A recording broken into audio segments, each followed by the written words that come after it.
DBMS के lecture में आज आपको मैं बताने वाला हूँ बहुत ही इंपॉर्टेंट टॉपिक जो आपका यूनिवर्सिटी लेवल के जो एग्ज़ाम होते हैं उसमें भी पूछा जा सकता है। इवन जो कॉम्पिटिटिव एग्ज़ाम होते हैं उसमें से भी ये क्वेश्चन इस टॉपिक से क्वेश्चन पूछा जाता है।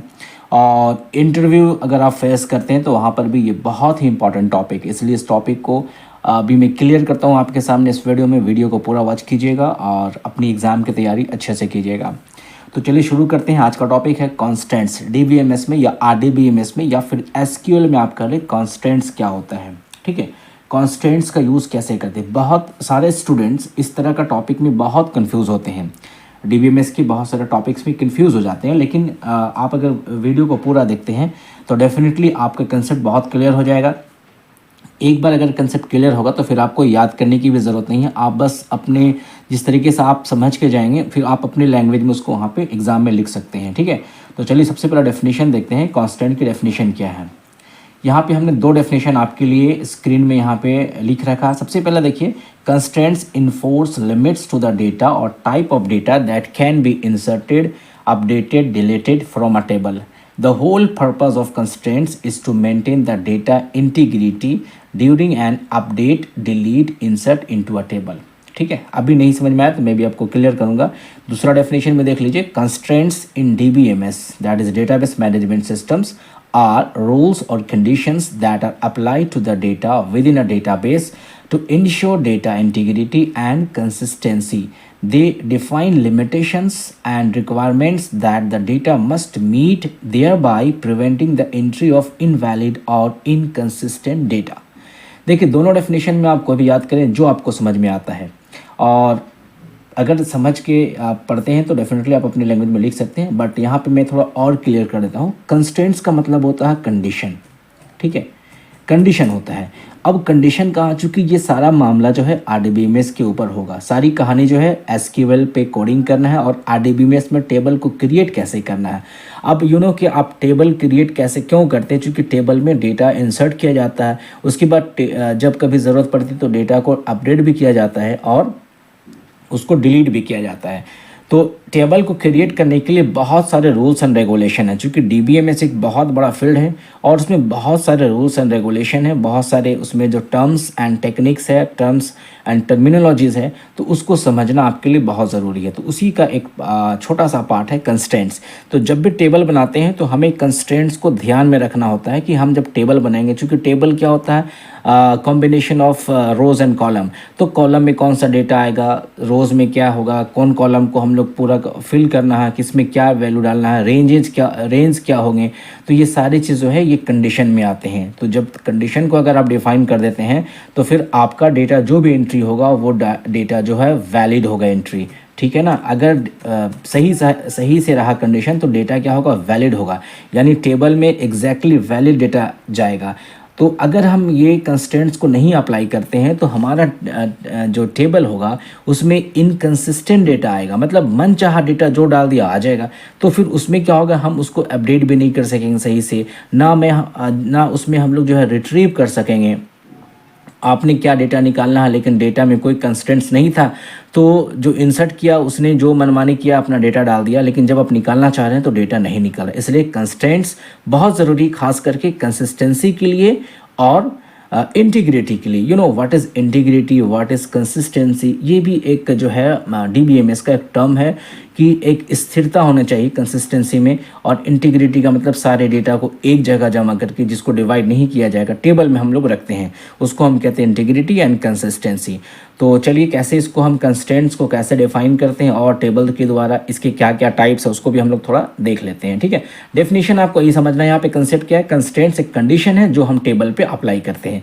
एक छोटा सा एग्जांपल आपके सामने टेबल देखिए। यहाँ पे टेबल में कितने कॉलम है, 4 कॉलम है। इस कॉलम को हम लोग एट्रीब्यूट्स भी कहते हैं। अगर आपको नहीं मालूम तो आप जाइए वहाँ पे और ईआर डायग्राम को पढ़ लीजिए। एट्रीब्यूट्स क्या होता है सारे हमने आपको बता दिए हैं, प्लेलिस्ट में जाइएगा डीबीएमएस में, वहाँ आपको मिल जाएगा। तो यहाँ पे 4 कॉलम आप देख रहे हैं, चारों कॉलम में डेटा अलग, इसमें नेम है, एज है, जेंडर है, सिटी। तो इसमें आप देखेंगे ना, इसमें जो है अलग अलग जो है यहाँ पे कॉलम में डेटा डाला गया है। तो इसमें भी जो है कंस्ट्रेंट्स कैसे अप्लाई करेंगे उसको मैं और भी एक एग्जांपल से दिखाता हूँ कि अगर आप एग्जांपल देख के समझ जाते हैं जो आपको डिफाइन किया हुआ है तो फिर आप जो है बहुत इजी वे में समझ सकते हैं। एक और यहाँ पे एग्जांपल देखिए, देखें, जब भी नेट वगैरह में या कहीं फॉर्म भरते हैं किसी के साइट में एडमिशन के लिए, जॉब के लिए अप्लाई करते हैं, तो आपको रजिस्ट्रेशन फॉर्म भरना होता है या एप्लीकेशन फॉर्म भरना होता है। तो आपने इस तरीके के HTML में या अपने वेब पेज जब आपने डेवलप किया हो तो इस तरीके का आपने बनाया होगा, और अगर नहीं बनाया है तो आप डेफिनेटली आगे जाके बनाएंगे। तो ये आप देखें डिफरेंट यहाँ पे बॉक्सेस है, इनपुट बॉक्सेस है, और यहाँ पे इस तरह का ऑप्शन दिया हुआ, ये सारी चीज़ें है एक तरह का डिज़ाइन किया हुआ फॉर्मेट। यहाँ पे जब यूज़र डेटा डालेगा तो उसका डेटा क्या होगा, सबमिट होकर डेटाबेस में चला जाएगा।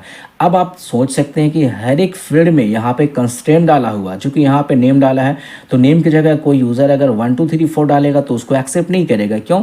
क्योंकि वो इनवैलिड डेटा हो जाएगा। इसीलिए यहाँ पे कंस्ट्रेंट डाला हुआ कि सिर्फ यहाँ पे स्ट्रिंग आनी चाहिए। ठीक है, फादर्स नेम में भी यहाँ पे स्ट्रिंग आनी चाहिए, मदर्स नेम में भी स्ट्रिंग आना चाहिए। फ़ोन नंबर में यहाँ पे क्या डाल दिया गया, इंटीजर डाल दिया गया, नंबर न्यूमेरिक वैल्यू आना चाहिए, यहाँ पे स्ट्रिंग। तो अब देख रहे हैं ना, अगर कोई यूज़र यहाँ पे ABCD डाल देगा तो फिर फ़ोन नंबर एक्सेप्ट नहीं होगा, तो फिर वो क्या हो जाएगा, इनवैलिड डेटा हो जाएगा। आपने जब कभी भी फॉर्म भरा होगा देखा होगा आपने कि बहुत सारे इस तरीके का ऑप्शंस में वहाँ पे रेड कलर का स्टार मार्क दिया रहता है, ताकि उससे ये समझ में आता है कि वो वाला फील्ड मैंडेटरी है, कंपलसरी वहाँ पे डेटा आपने डालना है। तो आपने कंडीशन डाल दिया।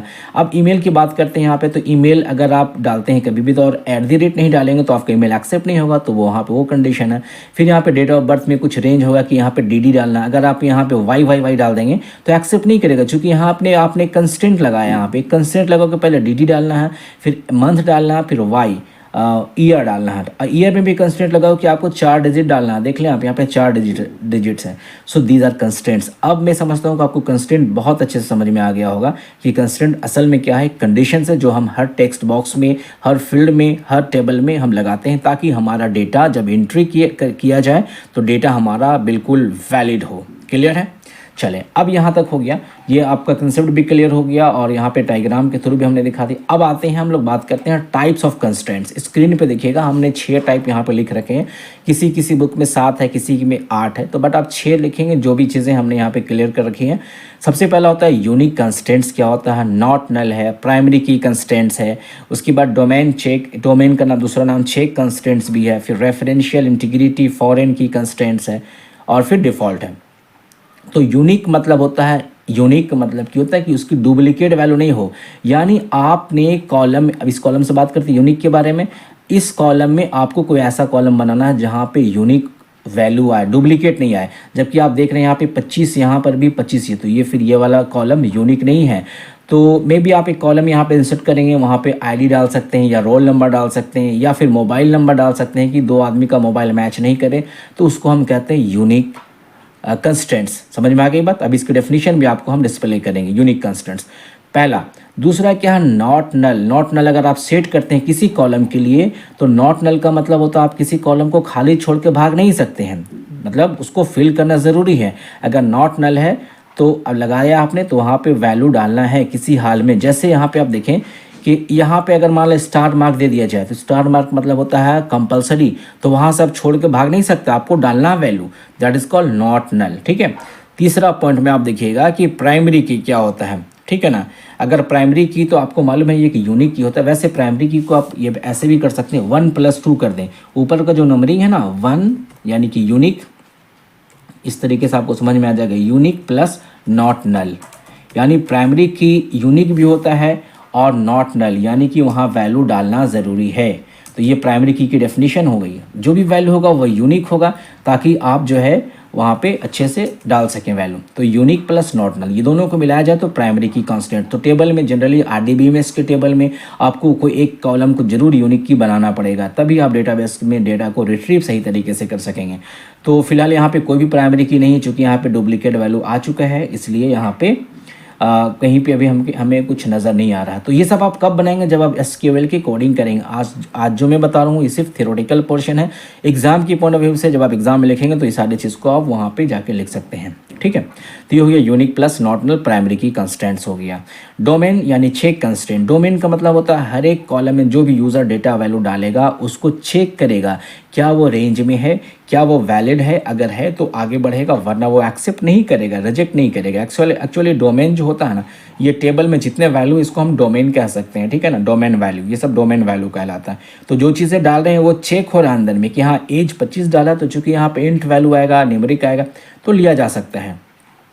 तो एक तरह का क्या हुआ, डोमेन चेक कंस्टेंट्स, यानी उसको हम लोग जो है डिफाइन कर सकते हैं और उसको हम लोग वैलिड और इनवैलिड को हम टेस्ट कर सकते हैं, चेक कर सकते हैं। ठीक है, यहाँ पर भी देखें एक टेबल यहाँ बना हुआ है, इसको मैं यहाँ से हटा देता हूँ।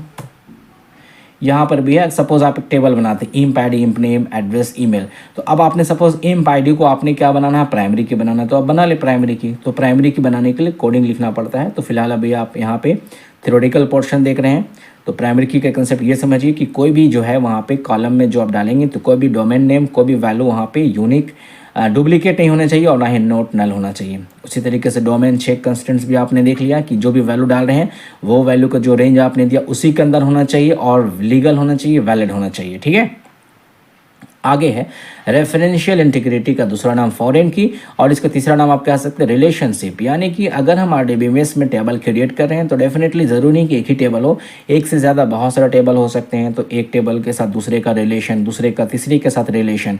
तो टेबल को रिलेशन करने की जो सबसे इंपॉर्टेंट रोल प्ले करती है वो फॉरेन की प्ले करती है। ठीक है ना, फॉरेन की क्या, इसकी एक अलग वीडियो है, वहाँ पे आप जाकर देख सकते हैं। फिलहाल मैं आपको शॉर्ट में समझा रहा हूँ। फॉरेन की is a key which is used to establish relationship between और अमंग द टेबल्स। ठीक है, टेबल के बीच में रिलेशनशिप इस्टैब्लिश करना। तो रिलेशनशिप कैसे होता है, सपोज हमारा टेबल एक यहाँ ए है, ए नाम का टेबल है, और दूसरा हमारा बी नाम का टेबल है। तो दोनों टेबल में कोई ऐसा कॉलम होना चाहिए जो कॉमन हो, तभी तो रिलेशनशिप होगा ना। तो खैर उसको बाद में बताया जाएगा, आप समझे। रेफरेंशियल इंटीग्रिटी यानी फॉरेन की दो टेबल के बीच में रिलेशनशिप इस्टैब्लिश करने के लिए यूज़ किया जाता है। और फाइनली जो है डिफ़ॉल्ट है, यानी अगर कोई नहीं है तो डिफ़ॉल्ट वैल्यू जो भी आप देंगे उस फील्ड में, उस कॉलम में, तो बाय डिफ़ॉल्ट वो वैल्यू ले लेगा। जैसे हम लोग यहाँ पे क्या है, हमने इस कॉलम पे आप देखेंगे यहाँ पे कोई डिफ़ॉल्ट वैल्यू नहीं किया हुआ, तो जो आप डाल रहे हैं वही ले रहा है। लेकिन कोई एक ऐसा कॉलम, सपोज़ यहाँ पे एक कॉलम डाल देते हैं हम मार्क्स का या सैलरी का, तो वहाँ पे बाय डिफ़ॉल्ट अगर हम 10,000 डाल देते हैं, तो सपोज़ अगर आपने कोई सैलरी नहीं डाला तो बाय डिफ़ॉल्ट वो 10,000 सैलरी वहाँ पे अपने आप ले लेगा। तो उसको हम कहते हैं डिफ़ॉल्ट वैल्यू। अब ये हो गई 6 इसके टाइप्स हो गए। इसकी हम शॉर्ट में डेफिनेशन भी लिख दिया हमने, ताकि आप एग्जाम में इसको जाके अच्छे से लिख सकते हैं। यूनिक क्या होता है, unique constant enforces a column और set of columns to have unique values. Unique मतलब no duplication. If a column has a unique constants, यानी अगर कोई कॉलम के पास इस यूनिक कंडीशन है, it means that particular column can not have duplicate values in a table. Clear है। Not null क्या होता है, not null constants make sure that a column does not hold null value, यानी किसी column में कोई null value नहीं आना चाहिए। प्राइमरी की कांस्टेंट क्या है कि प्राइमरी की मस्ट भी यूनिक होना चाहिए और नल नहीं होना चाहिए। ठीक है। डोमेन कंस्टेंट्स क्या है, domain constant define the domain और set of values for an attribute. It specified that the value taken by the attributes must be the atomic value from its domain. यानी जो वैल्यू आप डाल रहे हैं table में वो बिल्कुल एटॉमिक होना चाहिए। यानी एटॉमिक का मतलब उसके बाद उसकी जो है आप ब्रेक नहीं कर सकते हैं। जो आप वैल्यू डाल रहे हैं वो रेंज में होगा, वो कंडीशन में होगा। चौथा में आप देखें रेफरेंशियल इंटीग्रिटी का डेफिनेशन हमने यहाँ पे लिख रखा है। Referential integrity refers to a relationship between tables because each table in a database must have a primary key. हर एक टेबल डेटाबेस में टेबल के प्राइमरी को होना चाहिए। यही primary key can appear in other tables because of its relationship to data within those tables. अब एक बहुत इंपॉर्टेंट चीज़ है, when a primary key from one table appears in another table. अगर एक टेबल का कॉलम सपोज ए है, suppose एक टेबल का कॉलम ये वाला इंप आईडी है, सेम इंप आईडी दूसरे टेबल में भी होगा, तो उसको क्या कहा गया, यहाँ देखिए, when a primary key from one table appears in another table. अगर वही इंप आईडी दूसरे टेबल में, तो उसको हम क्या कहेंगे, फॉरेन की। अभी हमने आपको कहा था कि दो टेबल में अगर रिलेशनशिप करना है तो दोनों टेबल में एटलीस्ट एक कॉलम कम से कम कॉमन होना चाहिए, तभी इस्टेब्लिश होगा। ठीक है। और finally default constraints provide a default value to a column when there is no value. अगर यूज़र को वैल्यू नहीं डाल रहा है तो ऑटोमेटिक जो डिफॉल्ट वैल्यू डाला जाएगा वो उसमें इंसर्ट हो जाएगा। So these are the definition of सारे यहाँ पे कंस्टेंट्स का डेफिनेशन हमने आपको बता दी है। इसकी कंसेप्ट है एग्जांपल्स के साथ। तो आप एग्ज़ाम में अच्छे से तैयारी कीजिए, कंसेप्ट को समझने की कोशिश कीजिए और फिर अच्छे से इसको लिखने की कोशिश कीजिए। मिलते हैं नेक्स्ट टाइम नेक्स्ट वीडियो के साथ। Thank you very much.